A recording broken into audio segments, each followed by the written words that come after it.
Bien, aquí comenzamos, queridos amigos, una nueva emisión, un nuevo día, gracias a Dios.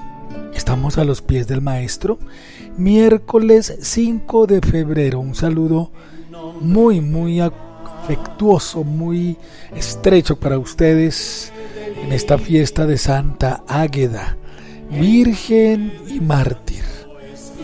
¿Cuántos mártires en verdad tiene la iglesia, cierto? Muchísimos. Unos inscritos en el canon de los santos, de los mártires, otros que solamente Dios conoce su entrega, su testimonio, su martirio, pero no hay nada más profundo y más verídico que la entrega de la vida por Cristo Jesús, por la verdad absoluta, por amor a Dios nuestro Señor. Sangre de mártires es semilla de nuevos cristianos, y así ha ocurrido a lo largo de la iglesia. Bienvenidos, aquí estamos de nuevo con el amparo de la Virgen Santísima, con el patrocinio de Santa Águeda, como les decía, Virgen y Mártir, y con el saludo muy especial para todos ustedes. En el nombre del Padre y del Hijo y del Espíritu Santo. Amén.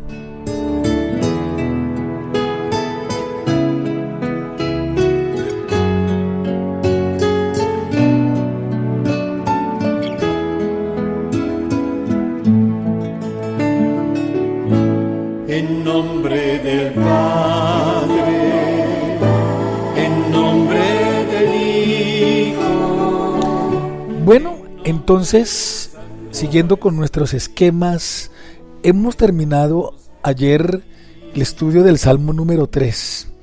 Un salmo muy especial, un salmo muy grande. Y quiero saludar a Dilma Montaño.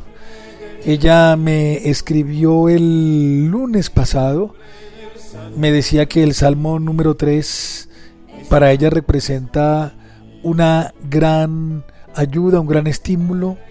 Recuerdo muy bien cuando Dilma estuvo muy malita a causa del COVID, y como en familia se reunieron todos, me pidieron a mí que orara por ella, y en verdad ella en los últimos momentos estuvo muy pegada de Dios nuestro Señor, y este salmo, algunas expresiones ella las decía desde su corazón, y el Señor poco a poco la fue restaurando, la fue levantando, y gracias a Dios, para bien de la familia Montaño Mendoza, para Dilma, para su esposo Manuel, para sus hermanos, hermanas. Qué rico que Dilma esté con nosotros. Es un testimonio muy bello también de la importancia de este Salmo número 3 que hemos estudiado, que hemos meditado, y esto que le ocurrió a Dilma pues es un testimonio de vida, que gracias a Dios y a la misericordia de Dios, a la oración ferviente de ella y de todos los que la queremos, pues está entre nosotros. Me alegra muchísimo. Y después de el Salmo 3, ahora seguimos con la exhortación Verbum Domini de el Papa Benedicto XVI. Nosotros vamos a estudiar hoy la cristología de la palabra. ¿Qué significa eso? Que la palabra de Dios tiene su realidad en Cristo Jesús. Todo el contenido de la Biblia, todo lo que leemos desde el Génesis hasta Apocalipsis, en cada uno de sus versículos, tiene su centro en Cristo Jesús. Y la palabra se hizo carne y habitó entre nosotros, vive entre nosotros. Eso lo vamos a conocer a partir de este momento. Recuerden que estamos a los pies del Maestro.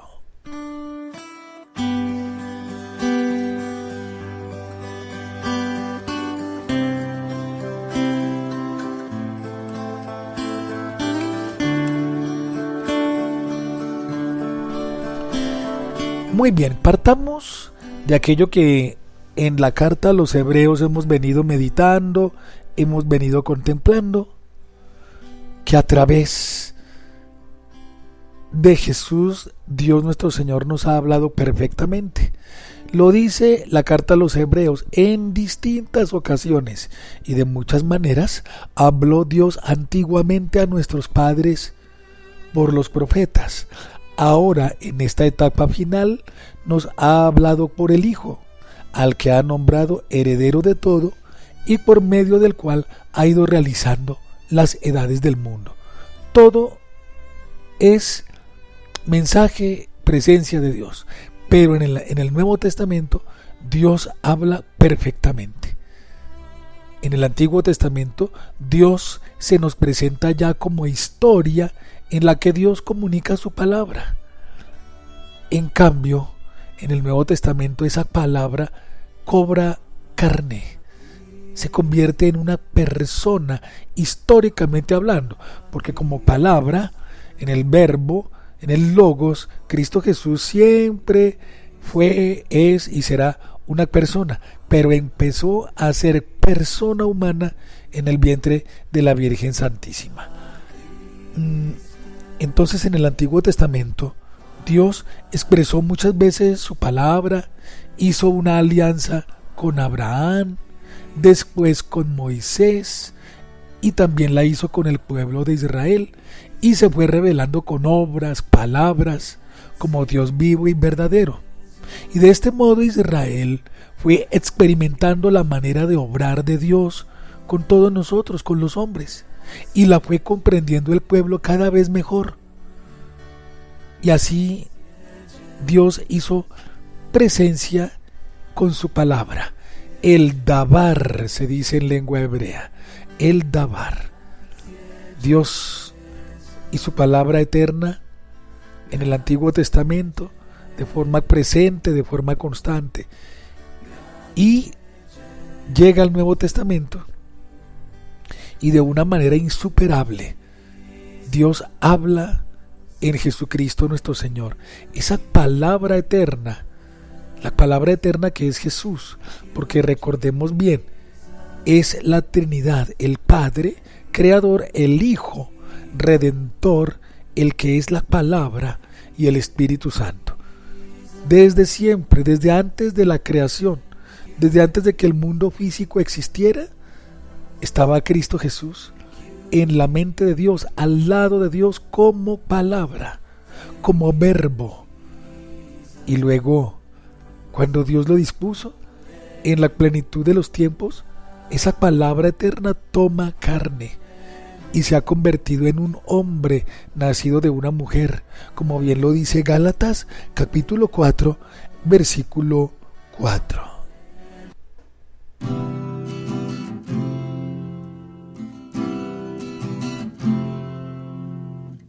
Tómame en tus brazos y prepárame, Jesús. Por eso, queridos hijos, el encuentro nuestro con la palabra no es una decisión ética o una gran idea. El encuentro con Jesús es un encuentro con alguien de carne y hueso, una cita, un encuentro con alguien, con una persona, con la misma persona de Jesús. Una vez les decía yo en un podcast y también en una homilía aquí en la parroquia que un buen cristiano no es solamente una buena persona, porque también hay muy buenas personas que son ateos.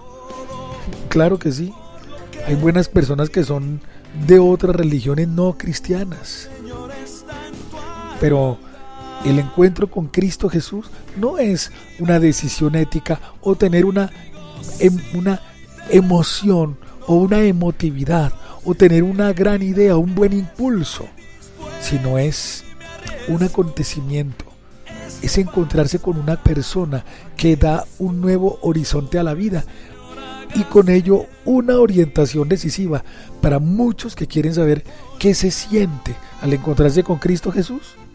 Es el comienzo de un nuevo horizonte a la vida, un nuevo horizonte al servicio. Allí tú te has encontrado con Cristo, con su palabra, con Él, y tu vida toma una orientación decisiva.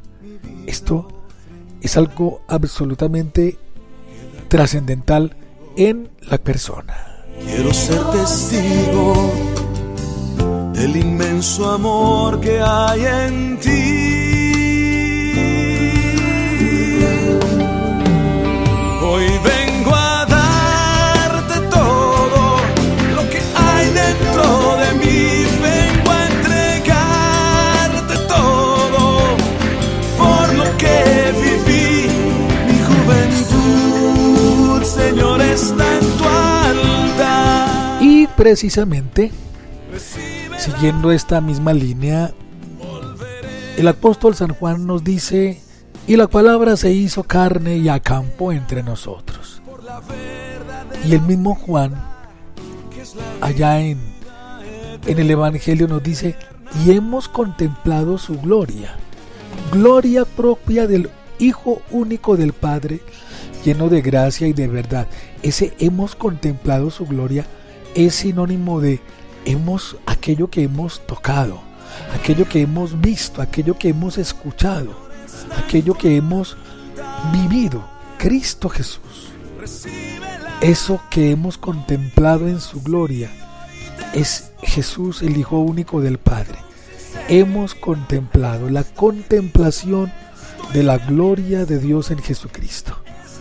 Y la palabra divina se expresa verdaderamente con palabras humanas. Vean ustedes lo bello de esta expresión. La palabra divina, la palabra de Dios, se expresa verdaderamente con las palabras humanas, aquellas palabras que salieron del corazón de Jesús.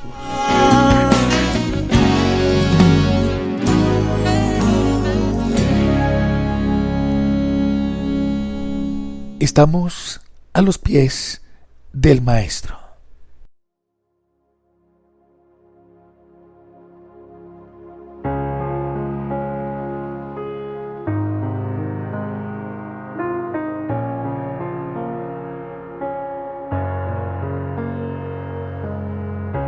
Mi mente razona como simple humana y no alcanza a comprender cómo mi Señor, Alfa y Omega omnipotente, amoroso y bondadoso, es capaz de convertirse en pan y vino.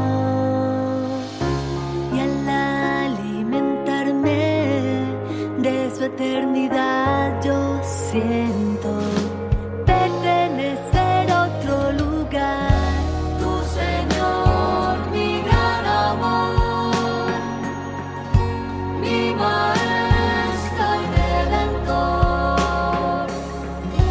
soportaste con dolor una cruz que nos salvó.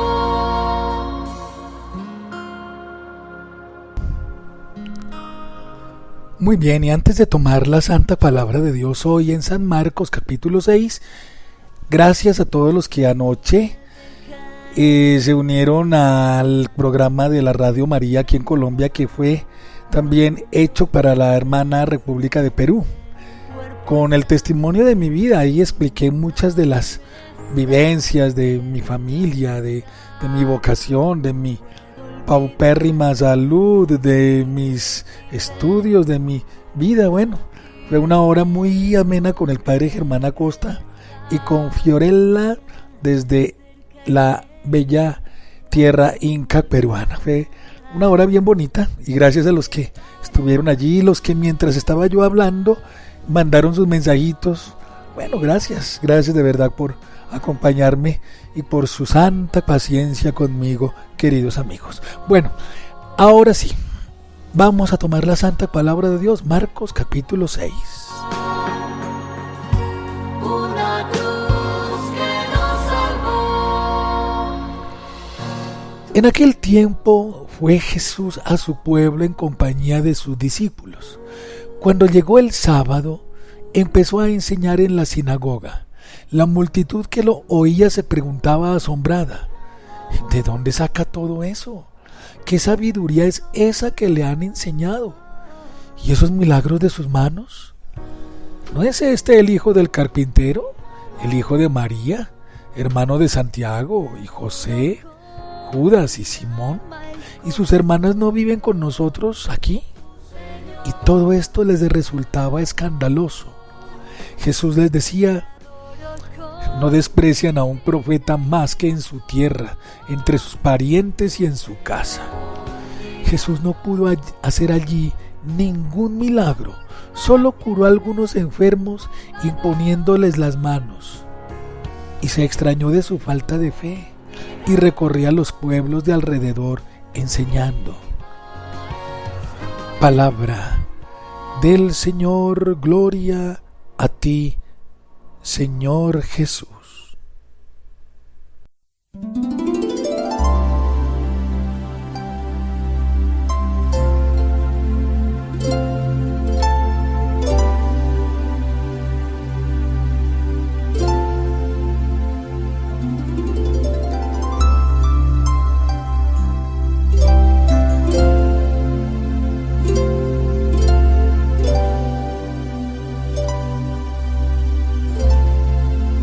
Jesús, lleno de sabiduría, lógico, pues es el Hijo de Dios, como les decía ahora, es la palabra de Dios eterna hecha hombre. Y quiso llegar Jesús a su tierra y fue a la sinagoga aquel sábado y se puso a enseñar. Quería transmitir el reino de Dios con sus palabras. Pero sepamos una cosa, la sabiduría, hablando de ese regalo de Dios, esa sabiduría de Dios es más profunda que los ricos conocimientos que podemos adquirir humanamente. Una sabiduría que está al alcance de todo corazón bueno. Esto no lo pasemos por alto. La sabiduría académica es importante, pero no siempre los sabios académicamente son sabios y humildes con la sabiduría de Dios.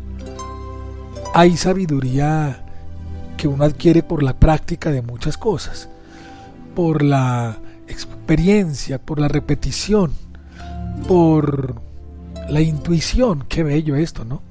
También la sabiduría proporcionada por la academia, por los libros, el estudio, la reflexión, la lectura. Esto es muy importante, pero la sabiduría divina empieza cuando hay un corazón bueno, cuando hay un corazón noble, un corazón justo. Pues para ser verdaderamente sabios no es preciso tener una cultura amplia, queridos hijos, porque el Señor reparte su sabiduría a manos llenas entre quienes le buscan con un recto corazón. Entonces, primer mensaje: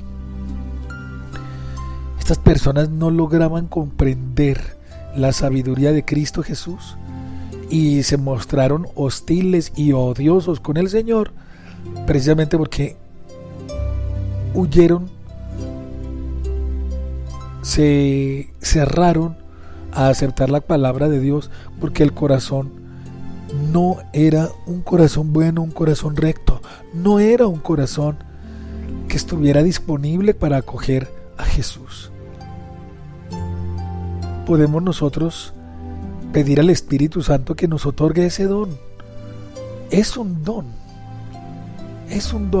definitivamente es una gracia especial de Dios gozar de la sabiduría eterna, gozar de un corazón puro.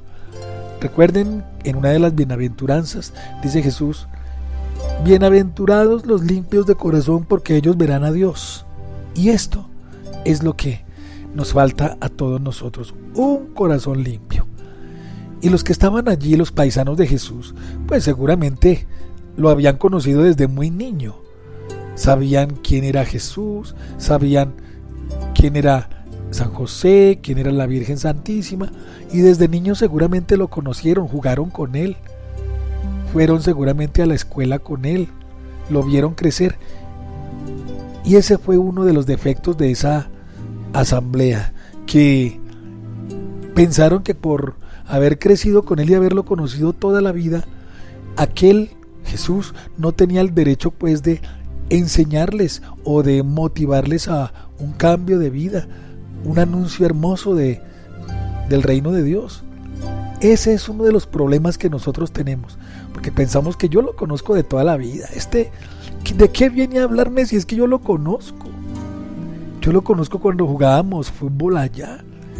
Yo lo conozco cuando una vez fuimos a hacer un mandado y nos comimos un bizcochito allá en una panadería y luego salimos corriendo sin pagar.